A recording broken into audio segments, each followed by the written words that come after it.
Hi, BookTube. I'm here today with my October reading wrap up.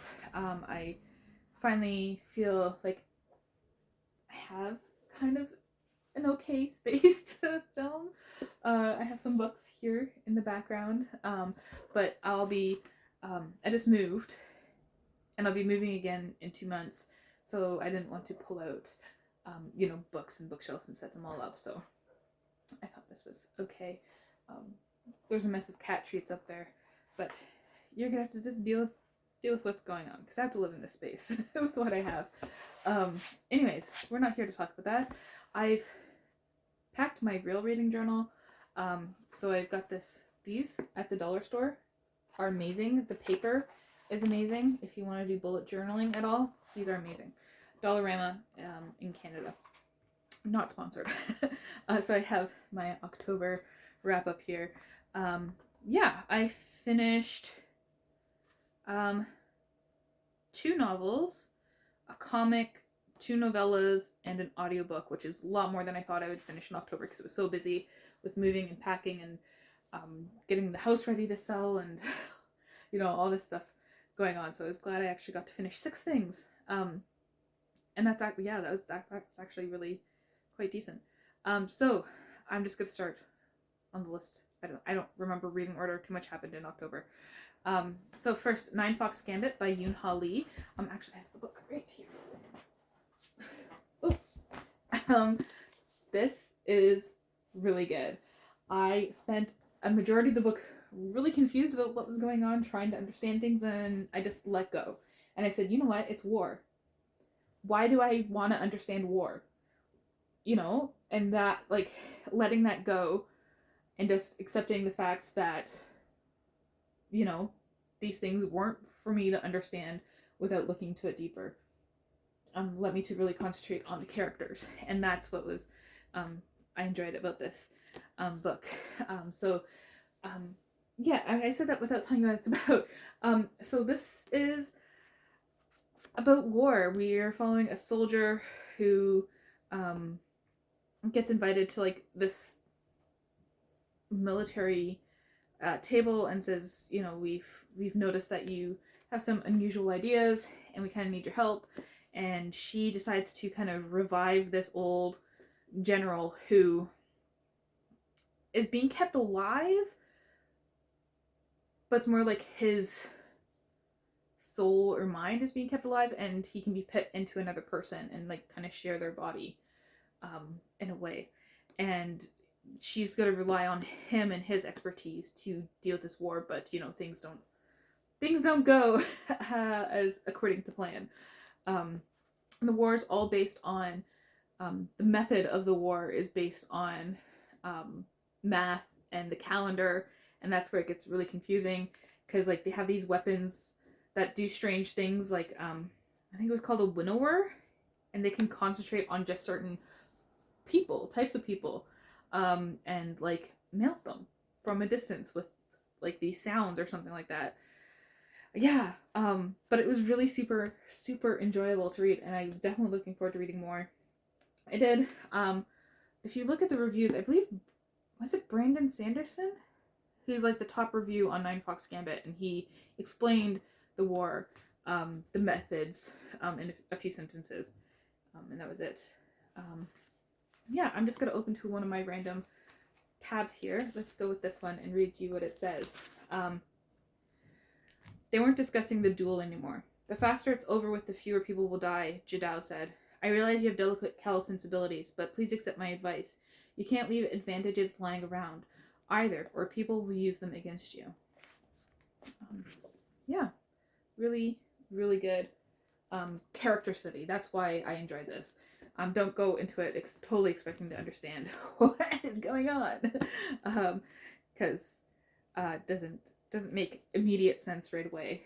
And I may not be selling this book, but like I really enjoyed it. The next one I read, it's also over here. I didn't prepare very well for this, and that's Men at Arms by Terry Pratchett. This is the second book in the Night Watch series within the Discworld series. So if you don't know, Discworld is 40 plus books long but you don't have to read them in order. And there's like kind of sub-series that concentrate on certain characters. And so this is the Night Watch sub-series. Yeah, and I really thoroughly enjoyed Guards when I read it earlier this year, so I decided to pick up the second one, Men at Arms. And this one, they kind of expand their employment opportunities to non-male humans. So they have a female recruit, and then other people.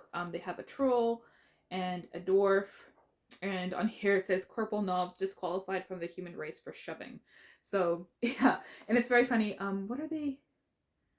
Oh yes, okay. I can't tell you what exactly happens in this book because that would be a bit of a spoiler.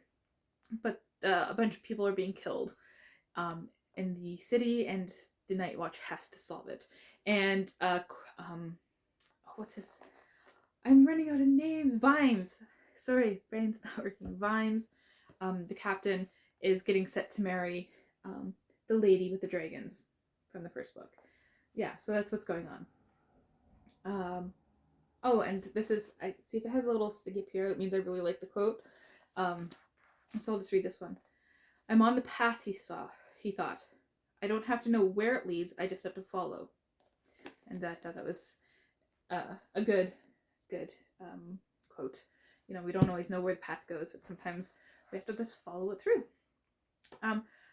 The other ones I don't have because 3 of them were audiobooks, and the other one is a comic that I read before I moved, so it's packed already.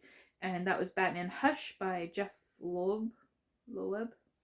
And that is basically this one mega villain gets all the other villains to try and defeat Batman. And yeah, it was interesting. It was good.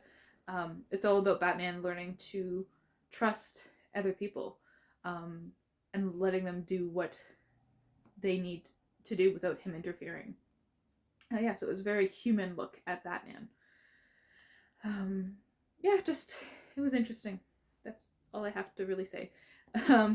And then I read the first 2 books, reread them in the Murderbot diaries. I plan to do the whole series, but I don't know. I can't binge series unless it's a TV series, but I can't binge book series. I want something different after a while. So I read All Systems Red and Rogue Protocol. Murderbot is super popular on BookTube, and that's for a good reason. They're very short, punchy, interesting stories about this cyborg they're called sec units, but they're like security units, and we follow a sec unit who has hacked their governor module, which means that they kind of have willpower, their own free will almost, and things happen, and they have to, you know, go out into the world on their own and figure things out. Yeah, it's interesting. I do plan on continuing it. I think I have read the 3rd book as well. Not this year, or did I earlier this year? I can't remember when I last read it, but I will be continuing on with the 4th and the 5th, and I believe there's a novel as well, or there's 4 novellas and a novel, something like that. And lastly, I listened to God and Anatomy by Francesca Stavrakopoulos. We're gonna go with that. And this is talking about the physical body of God. And she talks about that in different ways.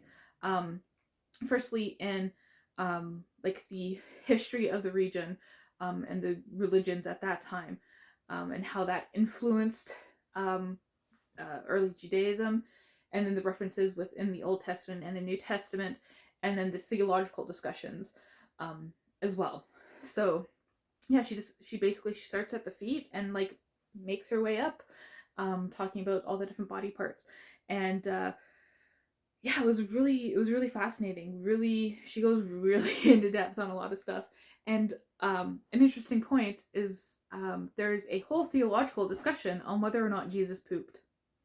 Because if he pooped, then was he fully divine? If he didn't poop, then was he, you know, human? Like, why did he poop, and what implication does that have for Christianity? Which is, is like, you know, very interested, but also like, the medieval people had a lot of time on their hands to discuss things like this, and to worry about whether Jesus pooped or not.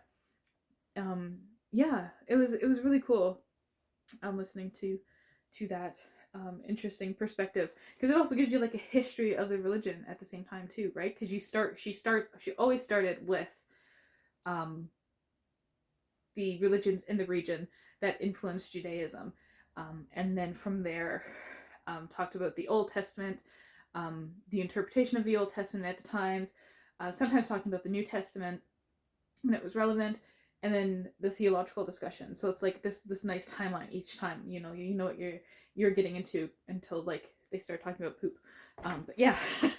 Oh gosh, this is the second video in a row that I've ended talking about poop. Yeah.